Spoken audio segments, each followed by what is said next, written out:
पति ने पढ़ा लिखा कर बनाया दरोगा। दरोगा बनते ही पति पर की पहली एफआईआर। पत्नी को पढ़ाने की ये कैसी मिल रही सजा? क्या गुलशन पति को मिलेगा न्याय? नमस्कार, आप देख रहे हैं वीके न्यूज़। मैं आपके साथ हूं विशाल सारस्वत। आपको ज्योति मौर्य वाला मामला तो याद ही होगा, जहां पर एक पति ने अपनी पत्नी को पढ़ा लिखा कर कलेक्टर बनाया और उसके बाद कलेक्टर साहिबा ने अपने पति को ही धोखा दे डाला।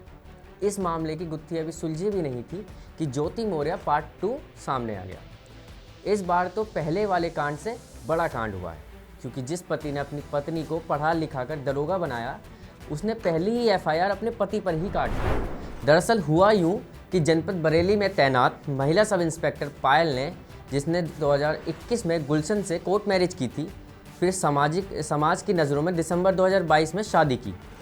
शादी के कुछ दिनों बाद ही दरोगा पायल रानी ने गुलशन और उसके परिवार पर अतिरिक्त दहेज मांगने का आरोप लगाया। पायल रानी का यह आरोप है कि ससुराल वालों ने उन्हें मानसिक और शारीरिक रूप से प्रताड़ित किया, बेरहमी से पीटा और यहाँ तक कि तेजाब फेंककर जान से मारने की धमकी भी दी।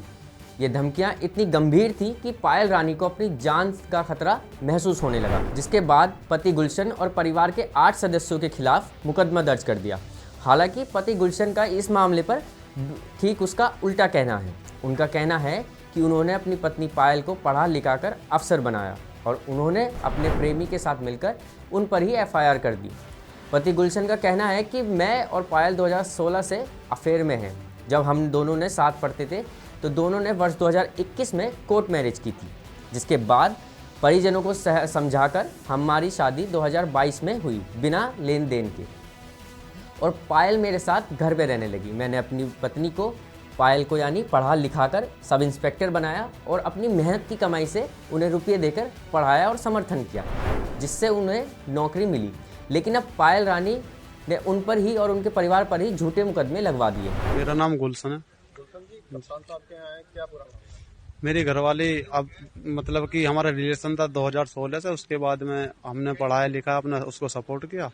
उसका फिर सिलेक्शन हो गया 2023 में। उससे पहले हमने कोर्ट मैरिज की थी, जिस कारण उसको सर्विस उसको बरेली में मिली। बरेली में पोस्टिंग होने के बाद में करीब 17-18 महीने से मेरे यहाँ आना जाना नहीं है, और मेरे फिर उसने झूठा मुकदमा लगाया, दहेज का झूठा मुकदमा मेरे पे लिखवा रखा है। मेरे पूरे परिवार पर 8 लोगों के नाम है, जिस कारण मैं कप्तान सर के यहाँ पे एप्लीकेशन देने के लिए आया था।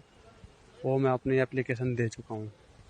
कौन सी उसमें भर्ती हुई है और क्या? वो 23 बैच में भर्ती हुई थी। कौन से पद पे है? वो एसआई के पद पे तैनात है। अच्छा, अब कौन से जो आप पे आरोप लगाए हुए हैं? वो दहेज के हैं, वो है दहेज उत्पीड़न का है, वो जिसमें वो मांग कर रही है 20 लाख रुपए की कि मुझे पैसे दे दो और मैं तुम्हारा समझौता नहीं खत्म कर देंगे। हम नहीं दे सकते पैसे, नहीं हमारे पास हैं, हम गरीब लोग हैं, हम कहाँ से देंगे। हम खुद पढ़ाई करने लगे हैं अब। ठीक है। शादी के बाद आपने उनको पढ़ाया था? हाँ, शादी के बाद में। तो फिर जो बात बिगड़ी आपकी, वो कैसे बिगड़ी? किस बात को लेकर? वो अचानक हो गई थी। वो थोड़ी आपस में विवाद चल रहा था। मैंने उन्हें बुलाने की कोशिश की, वो मेरे यहाँ आना जाना उनको नहीं है। तो अब आप क्या चाहते हैं? वो जैसे भी है, आना चाहें तो आ जाएं। हम तो अब आज भी रखने के लिए तैयार हैं और कल भी रखने के लिए तैयार थे और आज भी हैं। लेकिन झूठा मुकदमा लिखवाया हुआ है, वो उसमें जांच थोड़ी अच्छे से हो। ये हमारा जो मुकदमा दहेज का मुकदमा है कि मेरा पति दहेज की मांग करता है। ठीक है। कप्तान साहब ने क्या कहा? कप्तान साहब ने आश्वासन दे दिया कि हम अच्छे से जांच कराएंगे तुम्हारी, और जो हम बात करेंगे वो अपने तरीके से। वो सर ने बोल दिया कि हम आपकी मदद करेंगे, हम ऐसा गलत नहीं होने देंगे आपके साथ में, क्योंकि आपने कोर्ट मैरिज किया। कोर्ट मैरिज में दहेज की मांग नहीं कर सकते।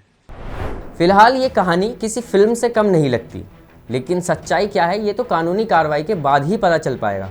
लेकिन इसमें कोई दो राय नहीं कि अब ऐसे मामले सामने आने लगे हैं जिसमें ये समझा जा सकता है कि झूठे मुकदमों में पुरुषों को सलाखों के पीछे पहुंचाया जाता है। गुलशन और दरोगा पायल रानी के केस को लेकर आपकी क्या राय है, हमें कमेंट बॉक्स में ज़रूर बताइए। वीके न्यूज़ उत्तर प्रदेश उत्तराखंड, सच का सारथी।